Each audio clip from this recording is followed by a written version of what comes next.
wabarakatuh. Perkenalkan, nama saya Syamra Aini dengan NIM 23 11 10 24 11 020 dengan prodi S1 Ilmu Keperawatan. Di sini saya akan meresum materi dari 1 sampai 5 yang sudah dijelaskan oleh Bapak.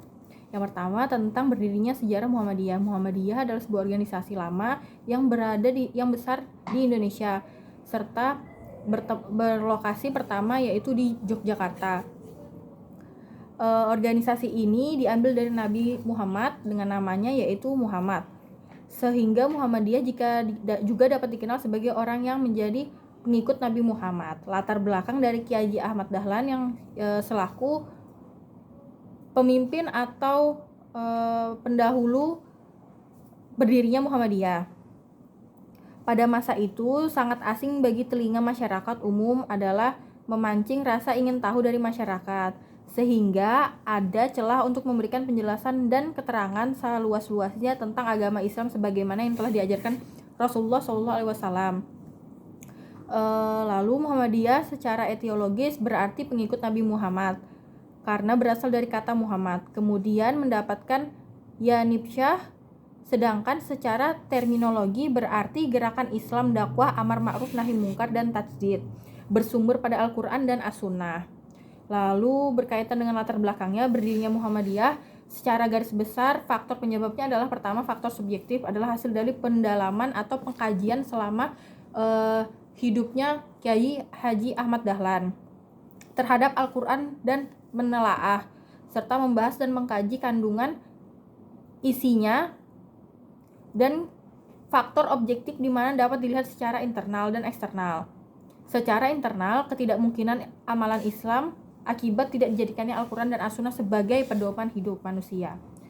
Muhammadiyah adalah gerakan Islam atau organisasi Islam yang ada di Indonesia yang melaksanakan dakwah amar ma'ruf nahi mungkar dengan maksud dan tujuan menegakkan serta menjunjung tinggi agama Islam sehingga terwujudnya masyarakat Islam yang sebenar-benarnya. Muhammadiyah berpandangan bahwa agama Islam menyangkut seluruh aspek kehidupan, meliputi akidah, akhlak, ibadah, dan muamalah dalam kehidupan perseorangan maupun kolektif. Visi dari Muhammadiyah tersebut adalah sebagai gerakan Islam yang berlandaskan Al-Quran dan As-Sunnah dengan watak tajdid yang memilikinya, senantiasa istiqomah dan aktif dalam melaksanakan dakwah Islam amar ma'ruf nahi mungkar di segala bidang dan aspek. Selanjutnya, Muhammadiyah didirikan di kampung halaman Yogyakarta pada tanggal 8 Zulhijjah 1330 atau 18 November 1912 oleh seorang yang bernama Muhammad Darwis, kemudian dikenal dengan Kiai Haji Ahmad Dahlan. Beliau adalah pegawai Kesultanan Keraton. Dulunya sebagai seorang jumut, beku dan penuh dengan amalan-amalan yang bersifat mistik. Beliau bergerak hatinya untuk mengajak mereka kembali pada ajaran Islam yang sebenar-benarnya, yang berdasarkan Al-Quran dan As-Sunnah. Baik, selanjutnya saya akan membahas tentang sejarah kemajuan Islam. Dari resum yang saya dapatkan dan pengkajian yang selama ini saya dengar dan saya pahami, pertama, Nabi Muhammad bersama kaum muslimin selama 23 tahun di Mekah dan Madinah berhasil membangun peradaban kemajuan Islam yang dilambangkan dengan Madinah dan Al-Madinah Al-Munawwaroh, suatu peradaban berkemajuan yang cerah dan mencerahkan berbasis pada ad-din atau agama, bukan peradaban duniawi semata, tetapi peradaban yang lahir dari wahyu ilahi yang menyinari alam semesta dan risalah rahmatan lil alamin. Islam di era Nabi Muhammad kala itu hadir dengan mengukir sejarah baru peradaban yang bersifat transformasi multidimensional yang maju dan modern.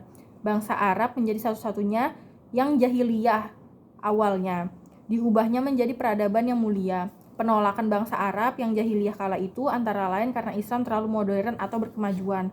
Oleh sebab itu, masyarakat Arab yang tribal atau primitif sebagaimana temuan para ahli Robert N. Bella, Bernard Lewis, Hodgson, dan lain-lain. Islam merupakan din al-hadlaroh, agama berperadaban berkemajuan.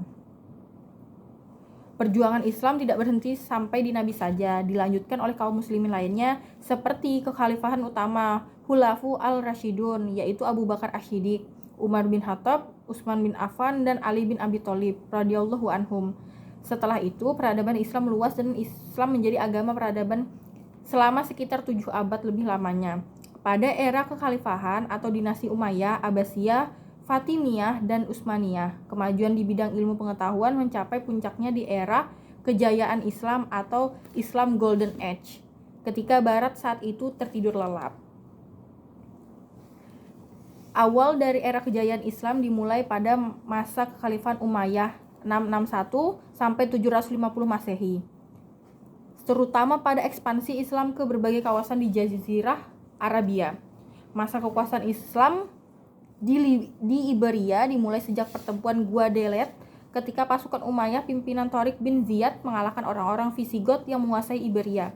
Awalnya Al-Andalus merupakan provinsi dari kekhalifahan Umayyah 711 sampai 755, lalu berubah menjadi sebuah keamiran 756 sampai 929.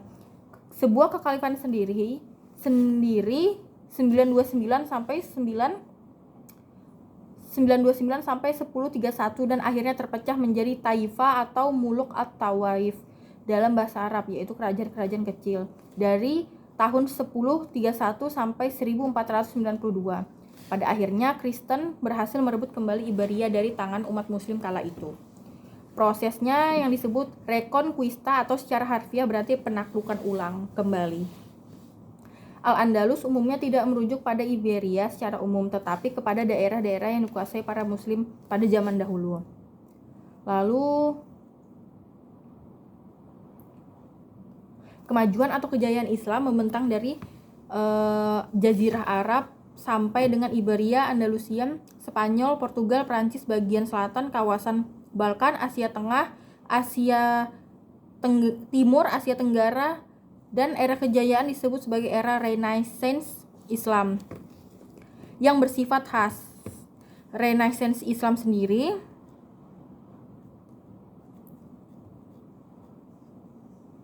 berarti tentang masa keemasan Islam. Keberhasilan itu, penaklukan muslimin adalah produk dari kondisi yang unik, dakwah tentang keyakinan monoteisme baru yang sederhana. Ada banyak fitur Islam yang telah membuatnya bisa didekati penganut Kristen dan Yahudi. Islam memiliki rasul, kitab suci, dan peribadatan yang baku serta tidak berubah-ubah. Aturan makan dan makanan serta hukum keluarga. Ibrahim dan Yesus keduanya adalah nabi besar dalam tradisi muslim. Sejak awal berdirinya Islam telah mewujudkan dirinya sebagai keyakinan baru, tetapi juga mengeklaim bahwa ia untuk menyempurnakan, bukan untuk merusak agama monoteisme lama.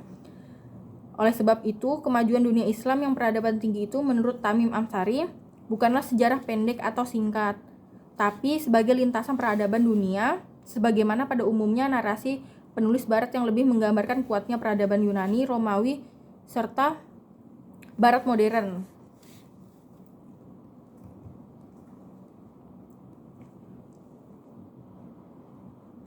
Selanjutnya, kemajuan peradaban Islam benar-benar terjadi dan mengubah dunia menjadi peradaban kosmopolitan, yaitu peradaban modern yang berkemajuan. Contoh-contoh dari tokoh-tokoh pembaruan di dunia Islam yaitu ada Ibnu Taimiyah, Jamaluddin Al-Faqih, dan Muhammad Abduh. Baik, selanjutnya saya akan menjelaskan sejarah masuknya Islam di Indonesia. Yang pertama, melalui proses berita dari Arab, berita dari India, serta berita dari Cina. Yang pertama, berita dari pada abad ke-7, ketika kerajaan Sriwijaya sedang berkembang, telah banyak pedagang Arab yang mengadakan hubungan dengan masyarakat kerajaan Zabak atau Sriwijaya pada saat itu. Serta terdengar dari berita dari Eropa pada tahun 1292, Marco Polo Italia adalah orang Eropa pertama yang menginjakkan kaki di Indonesia ketika kembali dari Cina untuk menuju Eropa melalui jalan laut. Ketika ia singgah di Perlak atau Pereulak, penduduknya telah memeluk agama Islam dan telah terdapat kerajaan bercorak Islam, yaitu kerajaan Samudra Pasai. Sedangkan berita dari bagian negara India, yaitu para pedagang Gujarat dari India, di samping berdagang juga menyebarkan agama Islam di pesisir pantai. Jadi pada saat itu masyarakat Indonesia masih banyak tinggal di pesisir pantai karena perdagangan pada saat itu sedang berada di puncak kejayaan. Sedangkan berita dari Cina dikatakan oleh Ma Huan atau sekretaris Laksamana Cheng Ho bahwa pada tahun 1400 telah ada pedagang-pedagang Islam yang tinggal di pantai utara Jawa.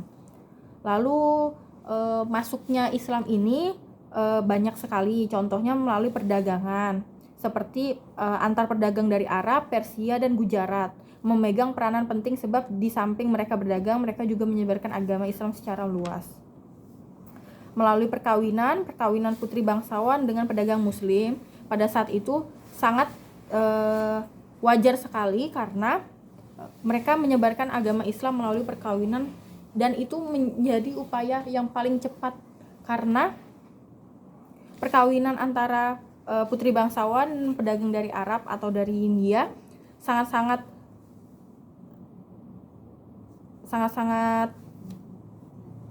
cepat sekali untuk dilakukan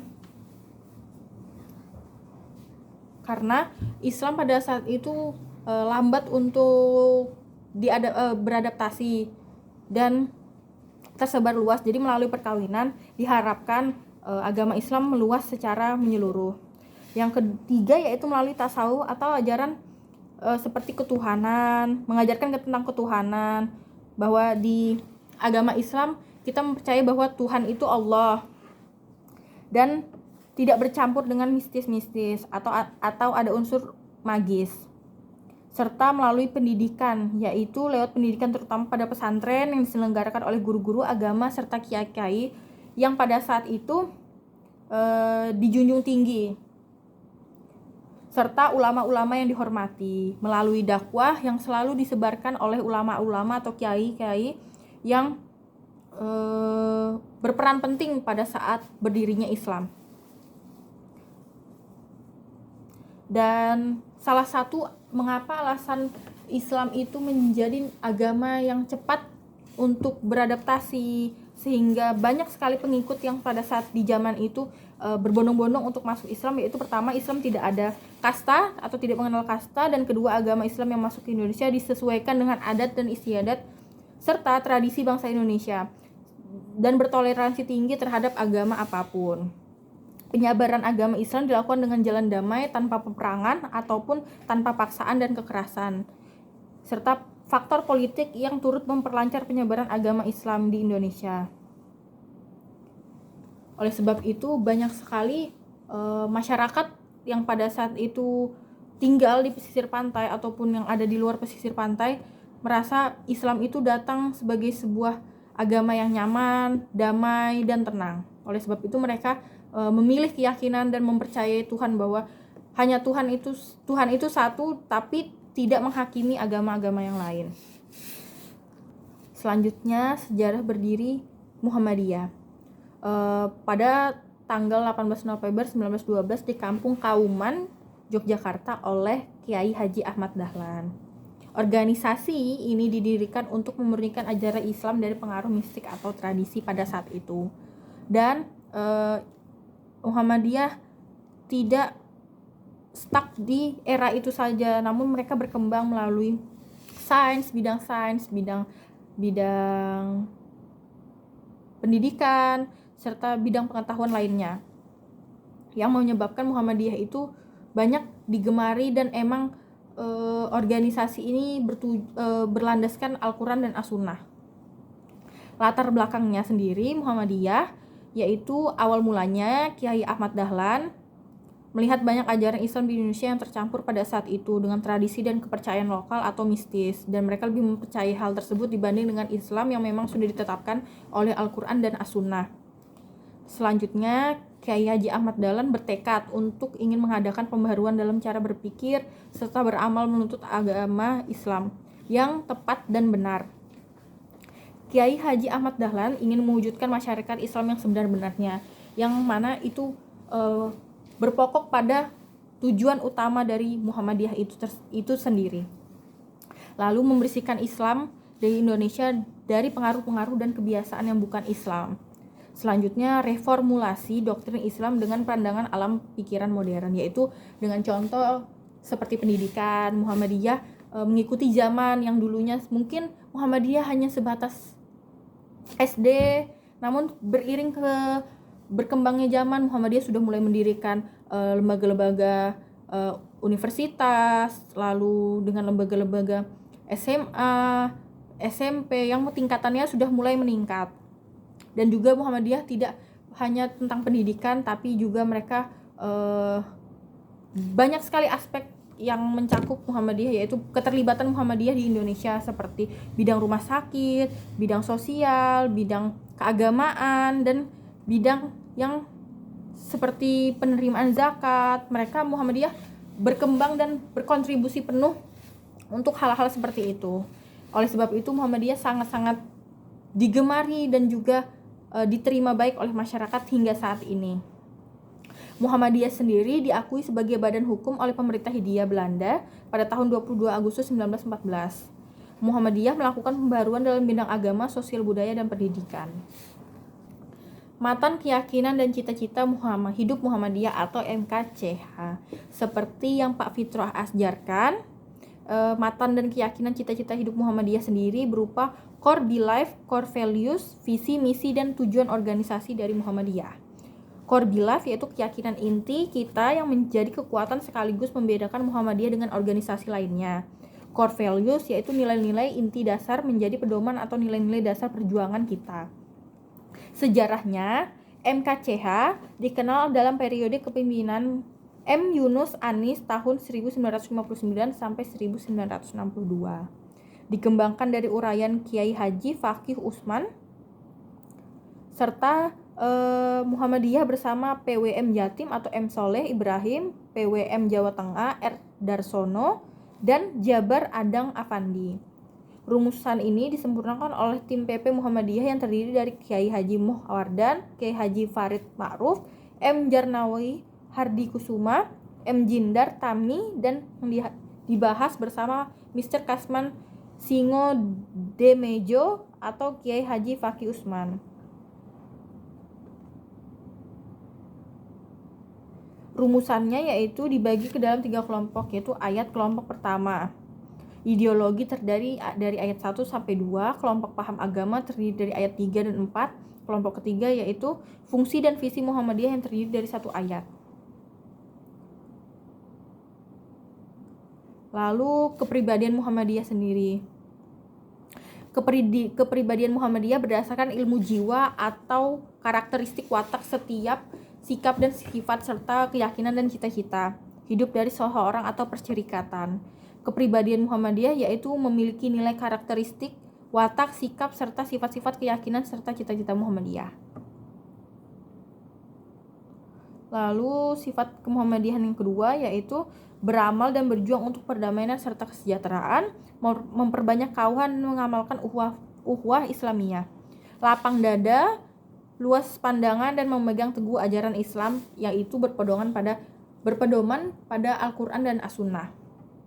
Bersifat keagamaan dan kemasyarakatan, aktif dalam berkembang masyarakat dengan sesuai Islam dan pembangunan sesuai dengan ajaran Islam. Kerjasama dengan golongan lain manapun, muda maupun tua, tidak memandang umur dan usia, dalam upaya menyiarkan dan mengamalkan ajaran Islam serta membela kepentingannya. Bersifat adil dan kolektif ke dalam, keluar, dan bijaksana. Baik, itu saja yang bisa saya sampaikan dari resume materi 1 hingga materi 5. Semoga apa yang telah diajarkan oleh Pak Fitro bisa saya ingat kembali dan bermanfaat bagi kami.